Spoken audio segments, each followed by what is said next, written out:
principales oportunidades de inversión que observa la gestora Pictet, y lo vamos a hacer de la mano de Patricia de Arriaga, es la subdirectora general de Pictet Asset Management en España. Patricia, muy buenas tardes. Hola, ¿qué tal? Buenas tardes, ¿cómo estáis? Bueno, bien, Patricia, además cerrando el primer trimestre del año 2021, un primer trimestre que nos ha dejado sin duda alguna, pues bueno, un sabor de boca algo agridulce, ¿no? Porque sí que es cierto que estamos avanzando ahora mismo en esa campaña de vacunación que va a suponer de alguna forma pues la salida de la actual crisis sanitaria, pero bueno, empezábamos el año con el asalto al Capitolio, con mucha volatilidad en los mercados, con los movimientos por parte de los foreros de Reddit, ¿no? Que daba un poco también esa anécdota. Y bueno, con los bancos centrales manteniendo el mantra que conocemos en estos momentos de que van a poner a la disposición de la economía, del apoyo económico, todas sus herramientas, todo el apoyo que haga falta por parte de los organismos. Patricia, por hacer un poco un repaso, un análisis, una reflexión, ¿con qué te quedas de este primer trimestre del 2021? Bueno, yo creo que los mercados y la gestión de las expectativas son básicas, ¿no?, a la hora de entender la evolución de los mercados financieros, ¿no? Yo creo que empezamos el año fuertes y hemos tenido, digamos, hechos que han volcado toda la volatilidad que probablemente no hubiera tenido que pasar sin realmente estos hechos que han sido ocasionales. Aquí lo importante no es solo lo que el mercado anticipa, sino lo que son las tendencias de largo plazo.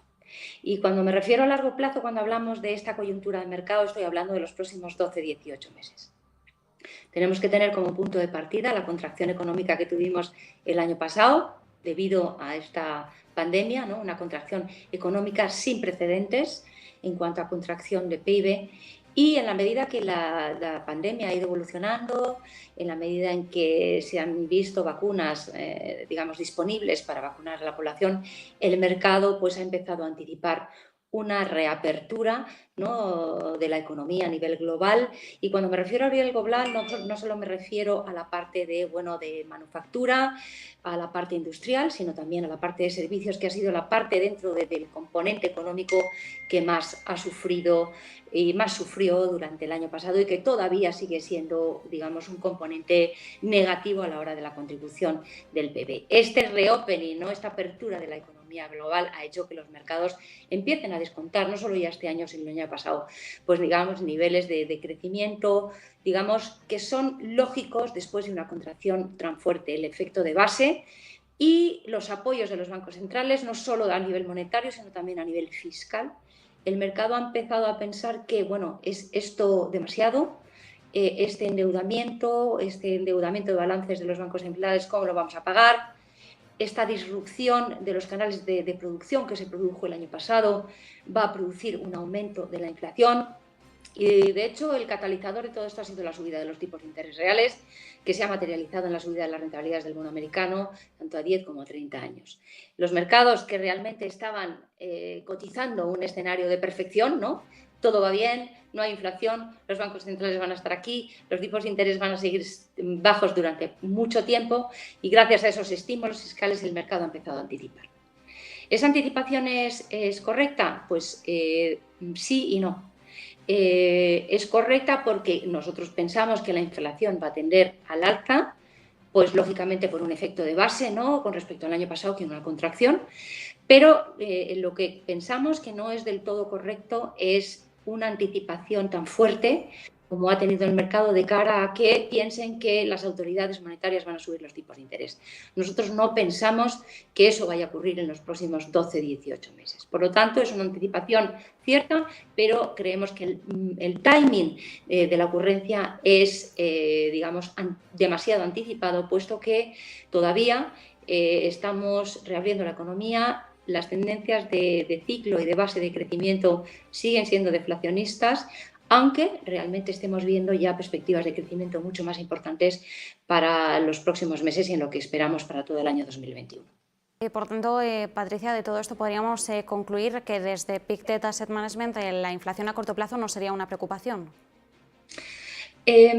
No es una preocupación, puesto que es lógico, ¿no?, en un escenario de crecimiento, en todos los escenarios de crecimiento pasados y posteriores a una etapa recesiva, pues normalmente el crecimiento ha ido acompañado de la inflación. Si a eso le añadimos, ¿no?, la fuerte contracción que hubo el año pasado, es lógico que ese efecto de base haga que la inflación suba. Durante una primera fase, después de una contracción, son los tipos de interés, bueno, los diferenciales de inflación los que aumentan, y en una segunda fase, cuando ya se reconoce ese crecimiento, que ya lo estamos descontando en los mercados, pues son los tipos de interés reales los que empiezan a subir acorde con un escenario de crecimiento como el que estamos previendo. Hay que tener en cuenta que pensamos que, por ejemplo, China puede crecer a unas tasas del 9% este año, Estados Unidos puede crecer a niveles del 5,8%, Europa puede estar creciendo por encima del 5% para este año, son tasas importantes, y por lo tanto es lógico que en ese escenario de crecimiento pues lleve aparejado,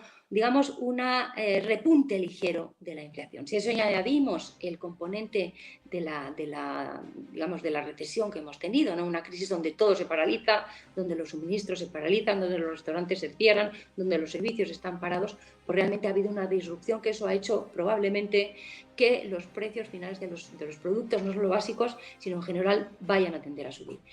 Es lógico que la inflación suba, es lógico que lo haga en un escenario de crecimiento, pero aquí lo que importa es el cambio en la vista de las autoridades monetarias con respecto a las políticas monetarias y fiscales. Y eso para nosotros no lleva aparejado a corto plazo, que es lo que el mercado está empezando a descontar, una subida de tipos que nosotros no esperamos que ocurra en los próximos 12-18 meses. Y pensamos que los bancos centrales van a seguir apoyando para que la inflación no sea un problema. Y respecto a la recuperación a la que estamos, bueno, mirando, ¿no?, con tanta, pues no sé cómo decirlo ya, no sé cómo calificarlo, pero desde luego estamos ansiosos por de nuevo volver a la era pre-COVID, ¿no?, y estar ya en la era post-COVID, dejar un poco atrás pues todo el escenario que hemos estado viviendo en el último año. Sabemos que todavía pues va para largo, tenemos que tener algo de paciencia, al menos un año más, según apuntan algunos expertos, ¿no?, epidemiólogos. Pero, Patricia, a nivel del contexto de mercado que estamos analizando en estos momentos, ¿hasta qué punto los mercados, las bolsas, están descontando con excesiva confianza, quizás, u optimismo, esa ansiada recuperación? Bueno, es verdad que son esos dos componentes, no solo una anticipación en exceso, ¿no?, de un escenario de recuperación, que todavía, como tú muy bien has mencionado, ¿no?, pues hombre, si vemos las tasas de vacunaciones, en Europa desde luego vamos muy atrás. En Estados Unidos, pues a lo mejor está vacunado el 50% de la población, pero realmente todavía estamos luchando contra una pandemia y estamos abriendo parcialmente la economía. Los mercados, como he dicho al principio, estaban cotizando a la perfección y la perfección pues no existía. Las valoraciones eran caras, las valoraciones tanto de la renta fija, que la renta fija es un reflejo de, digamos, las condiciones monetarias y reflejo de unos tipos de interés que tocaron mínimos, ¿no?, el año pasado, y por lo tanto ese descuento de flujos en la renta variable creemos que había llegado a máximos. La liquidez, aunque sigue siendo muy de apoyo, ¿no?, en los mercados, pues las inyecciones de liquidez de los bancos centrales van a ser menores. Es decir, que todo apuntaba a que el mercado estaba cotizando a la perfección y que de alguna manera ese catalizador, especialmente después de la inyección del plan fiscal de Biden, ¿no?, que el mercado empieza a decir, bueno, ¿aquí qué va a pasar?, ¿no? Entonces empieza a descontar ese escenario que, como decimos, es un escenario, digamos, creemos que demasiado anticipado para las previsiones que nosotros manejamos.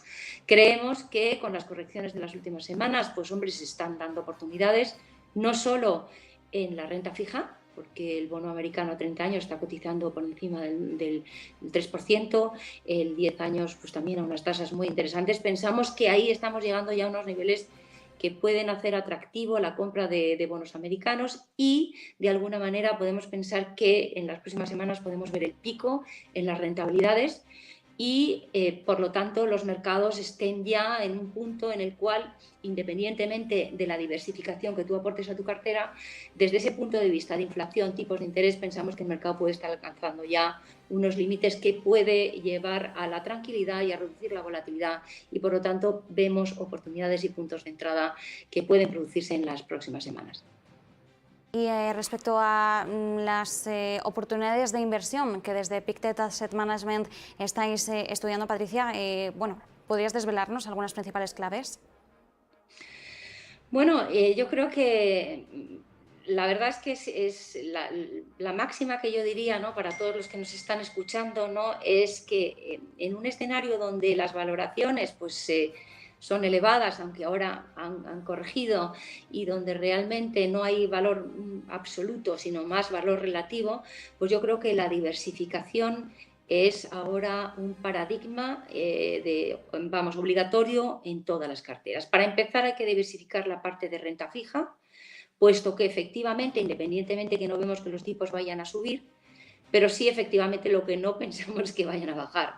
Y por lo tanto, la capacidad de revalorización de capital en la parte que teóricamente era la más conservadora de las carteras, pues entra en entredicho y va a estar sometida a estos vaivenes de inflación sí, inflación no, apoyo sí, apoyo no. Por lo tanto, la diversificación de la renta fija nos lleva sobre todo a ver oportunidades en inversión alternativa, de baja volatilidad. Esa sería nuestra primera recomendación en la parte de renta fija.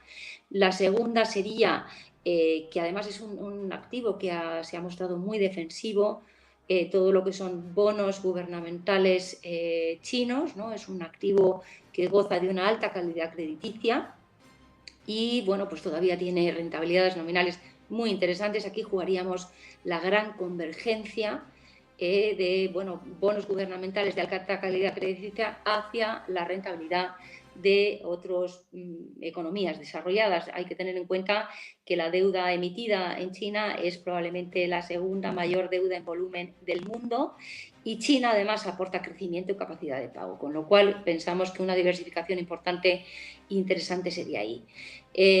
La parte de deuda emergente en principio se ha visto menos favorecida, puesto que los tipos de interés al alza y la fortaleza del dólar son realmente vientos en contra para este activo, pero desde luego si vemos una oportunidad es un activo que nosotros realmente incluiríamos en cartera para la diversificación de la parte de renta variable. En la parte de crédito preferimos jugarlo a través de renta variable. Creemos que este año los beneficios empresariales que vamos a ver van a ser sustanciosos. Pensamos en media una subida de los beneficios empresariales en torno al 20 o 25% y por lo tanto pues podemos pensar que normalmente las valoraciones bursátiles llevan aparejada, ¿no?, digamos, un espejo en lo que es el rendimiento a través de los beneficios y por lo tanto pensamos que la renta variable debería ser una opción interesante en las carteras. Ahí cada uno debería solicitar a su asesor, ¿no?, aconsejarle qué nivel de renta variable es acorde con su perfil de riesgo, pero nosotros ahí pues recomendaríamos sobre todo renta variable de aquellos países que muestran un mayor crecimiento, especialmente países emergentes y concretamente Asia. También en un escenario de reactivación económica y de reflación económica como el que estamos viviendo, pues pensamos que la renta variable japonesa sería una opción. Japón es una economía que lleva luchando contra la deflación durante muchísimos años y en un escenario de reflación creemos que es un mercado barato y es un escenario que juega muy bien con la recuperación de China y de mercados emergentes.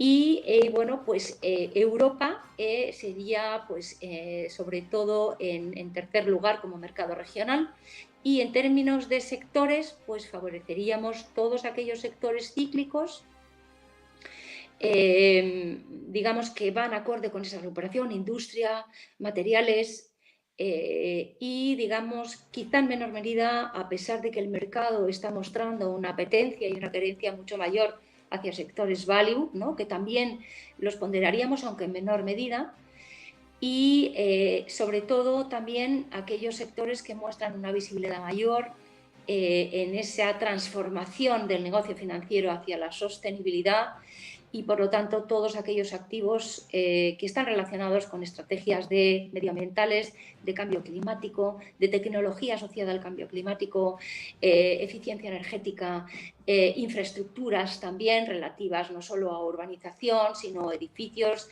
activos reales en ese escenario de reflación. Sería de alguna manera digamos, la paleta de colores que nosotros digamos, pintaríamos en la parte de renta variable de las carteras, dependiendo un poco del perfil de riesgo del cliente.